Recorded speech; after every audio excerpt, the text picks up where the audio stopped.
Alors salut tout le monde, aujourd'hui je fais une vidéo comme promis un peu plus technique sur ce que j'emmène avec moi en VTT mais en bikepacking. La première partie de la vidéo ça va être le vélo lui-même.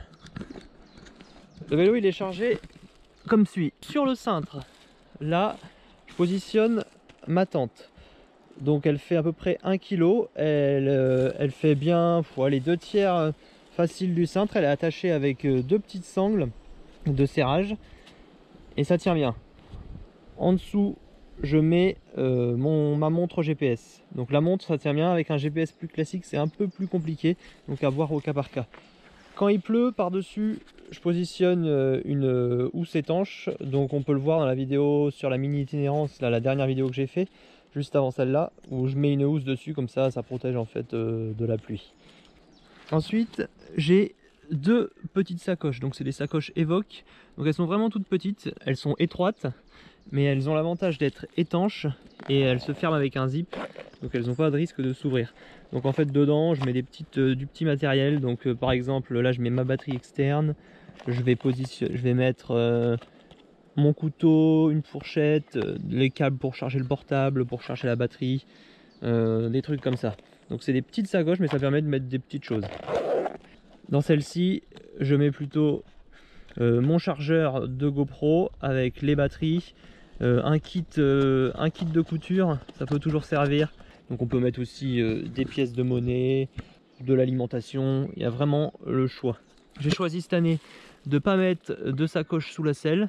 Alors là, ça c'est vraiment une question de confort pour que la tige de selle télescopique puisse descendre jusqu'en bas, que ça n'abîme rien et que je n'ai rien qui ballotte à l'arrière parce que j'aime pas trop avoir des choses sous la selle qui font du bruit. Cette année, pas de sacoche de selle.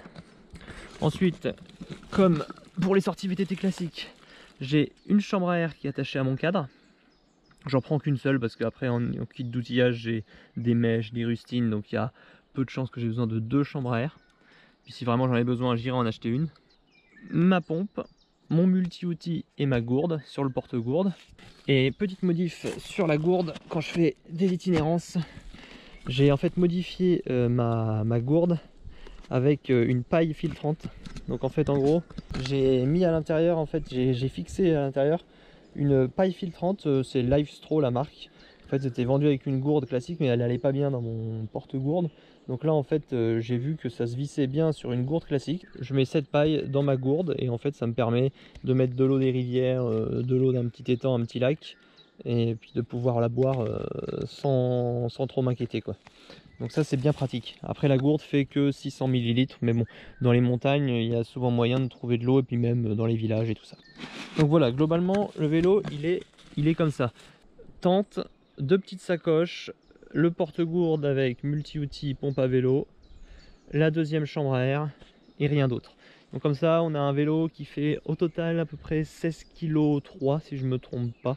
Donc ça fait un vélo qui est quand même assez lourd parce que c'est un vélo de montagne, mais ça va, ça reste confortable. Il n'y a aucun souci d'équilibrage, tout est bien centré ici, et puis il n'y a que la tente, mais ça ne pose pas de problème.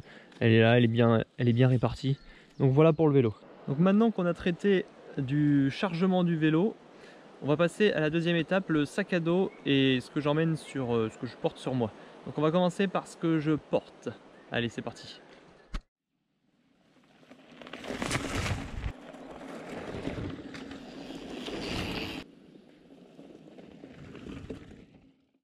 Donc pour ces genres de périples, je vais plutôt porter des vêtements de XC, un maillot manche courte léger, avec si possible une fermeture zippée et des poches arrière.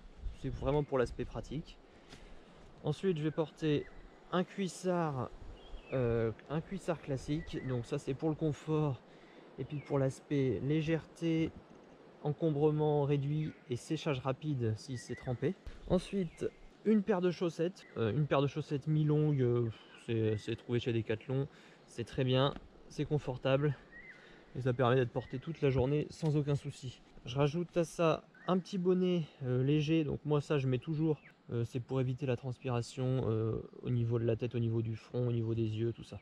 Donc ça après tout le monde n'en met pas, moi je mets ça. Ça tient un peu chaud mais ça me dérange pas vraiment beaucoup avec un casque qui a une bonne aération. Ensuite je prends une paire de gants, je roule toujours avec des gants. Pareil, sur moi, mon casque avec mes lunettes bien sûr. Alors les lunettes toujours, c'est comme les gants, je porte toujours des lunettes. Et puis le casque parce que c'est obligatoire. En tout cas moi je considère ça comme obligatoire. Donc voilà pour ce que je mets sur moi. Ce que j'ai là, je l'ai en double dans mon sac. Mais on va voir ça tout de suite.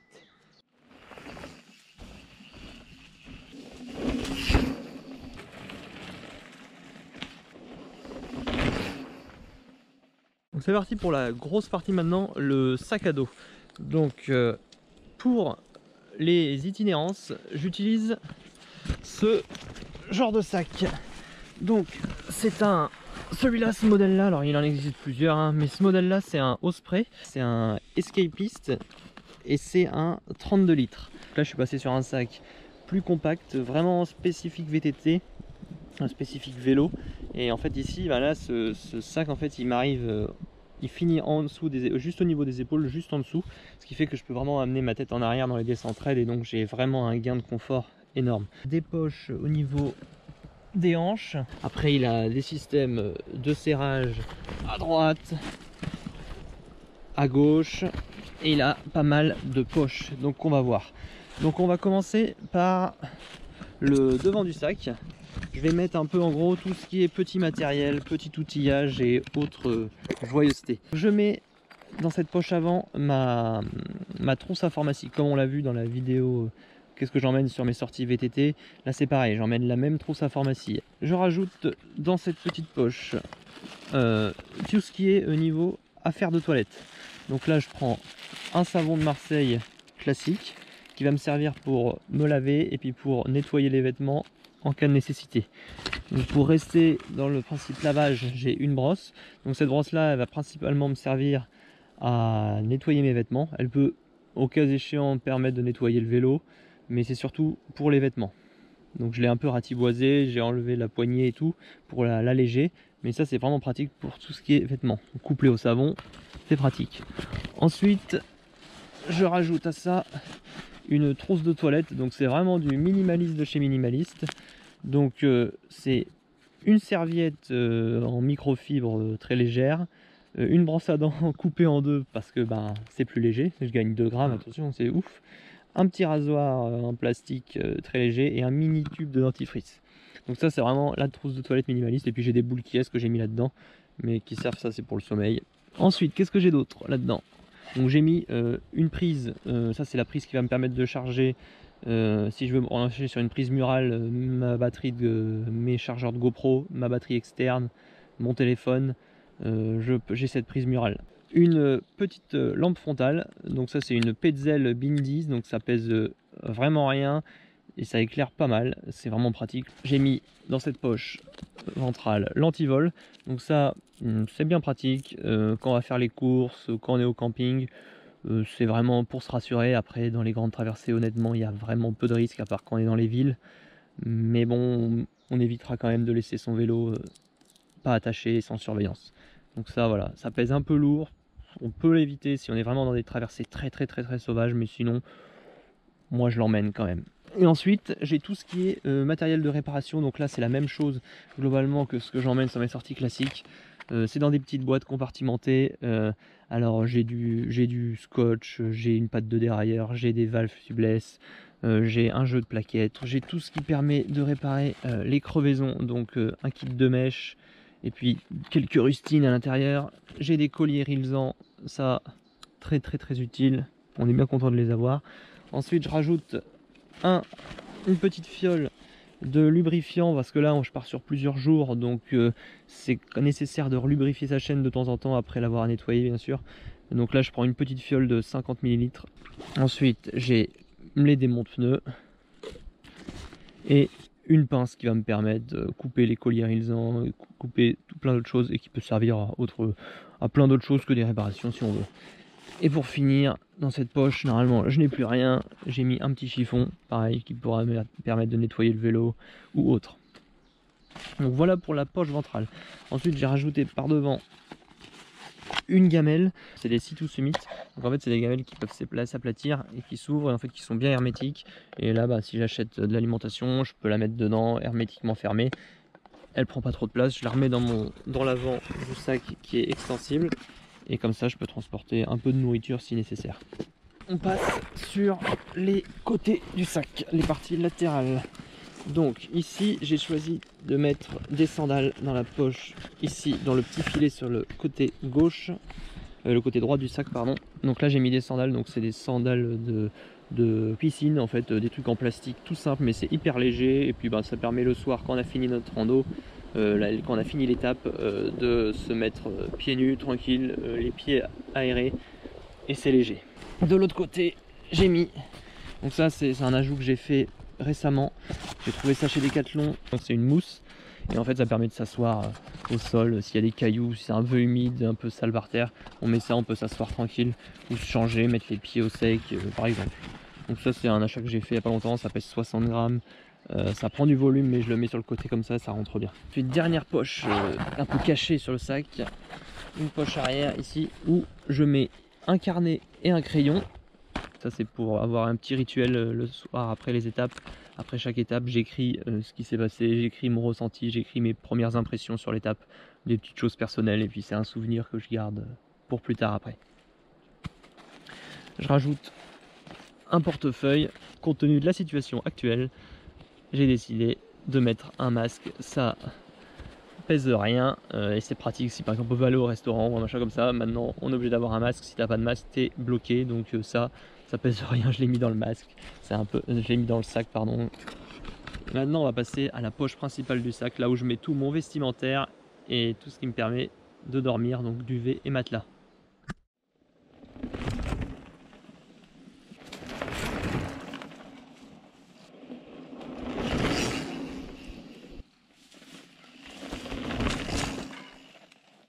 On va pas commencer par le bas du sac et ensuite on fera le haut du sac. Donc c'est là que ce sac est vraiment aussi très pratique par rapport à l'autre qui était beaucoup moins compartimenté. Donc l'autre c'était un Exos, le modèle Exos 38 litres, donc qui était plus volumineux. C'est une partie basse qui s'ouvre ici et en fait il y a une cloison entre le bas et le haut.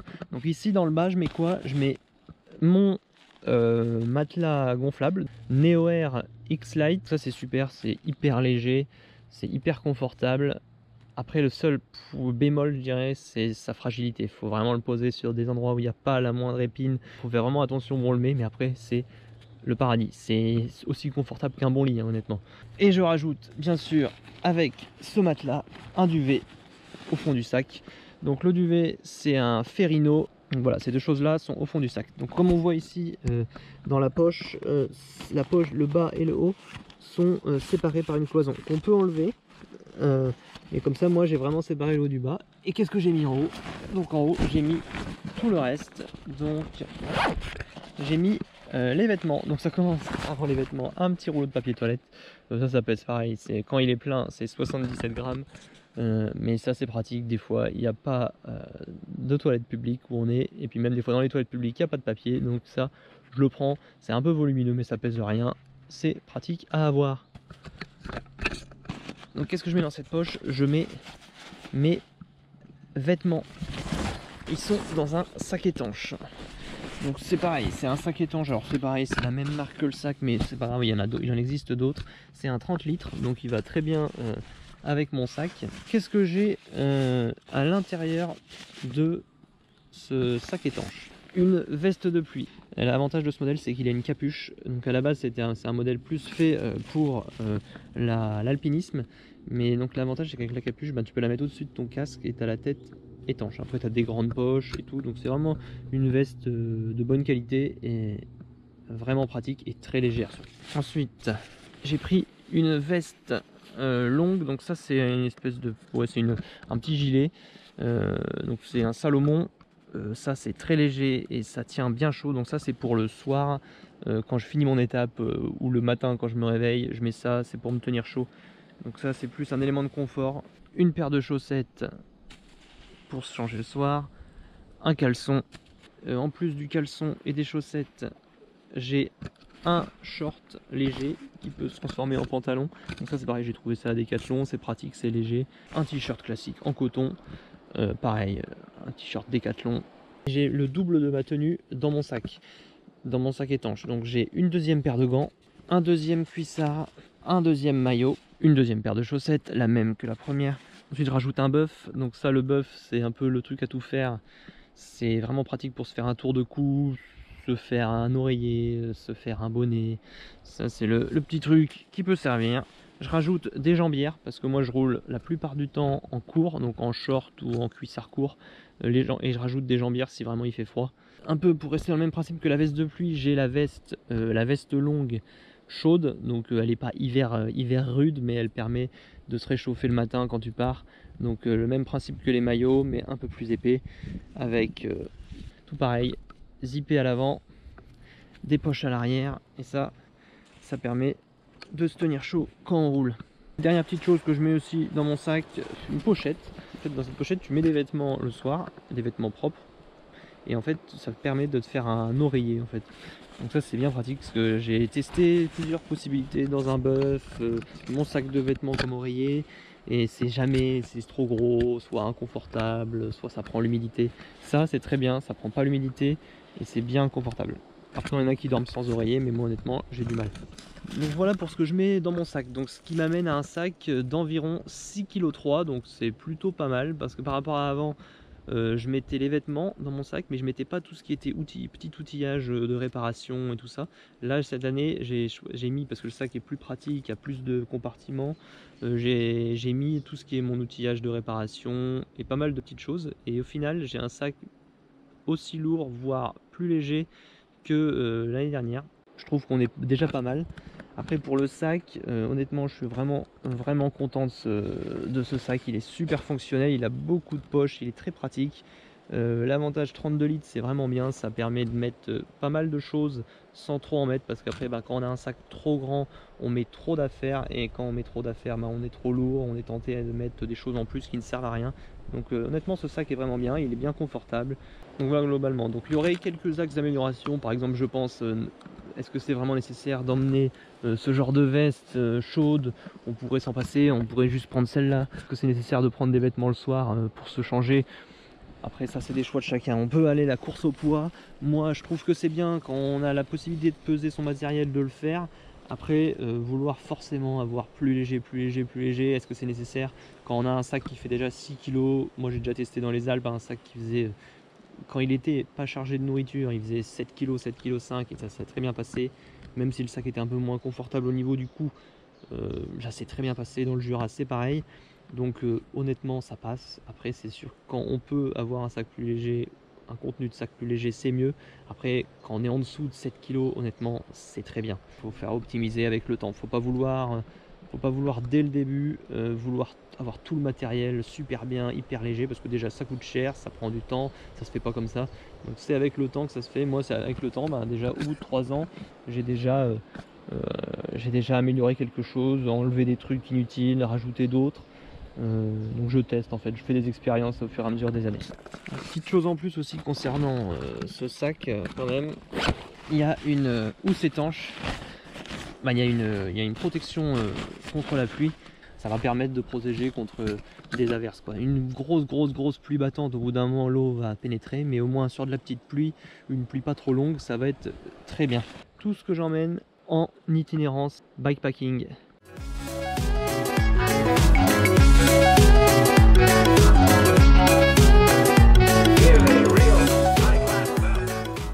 Donc voilà, globalement c'est ce que je fais sur mes itinérances, ce que je prends avec moi.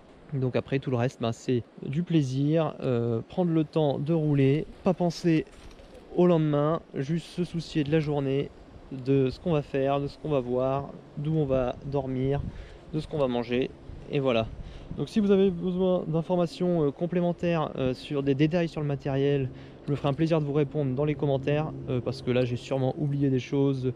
Je vais vous mettre les références du matériel dans la description. Et puis voilà, et puis n'hésitez pas à me dire des améliorations si vous voyez des choses qui pourraient être améliorées, parce que je suppose qu'il y a plusieurs améliorations possibles. Et voilà, donc n'hésitez pas. Donc j'espère que cette vidéo plus technique vous aura intéressé et que ça vous aura donné envie d'aller rouler, d'aller faire des voyages, parce que moi je peux vous dire que c'est incroyable. J'ai déjà fait les Alpes et le Jura, je vais essayer de faire les Pays Basques cette année. J'ai fait une mini itinérance là, très roulante, mais par chez moi, c'était vraiment excellent. Donc je vous le conseille, je vous dis à la prochaine pour une prochaine vidéo. On va bien s'amuser. Allez, à la prochaine.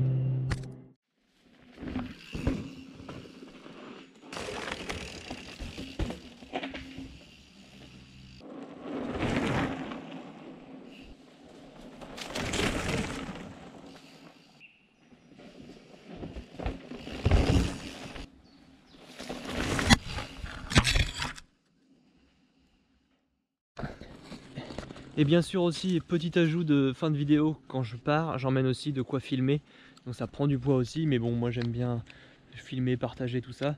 Donc j'emmène mon harnais par exemple, j'emmène mon trépied qu'on voit pas mais qui est sous la caméra, j'emmène ma GoPro, ou les deux, mais souvent qu'une seule. Donc voilà. Donc en plus de tout le reste, petit matériel pour filmer. Donc, pas grand chose, mais voilà. Allez, cette fois-ci, c'est bon, c'est fini.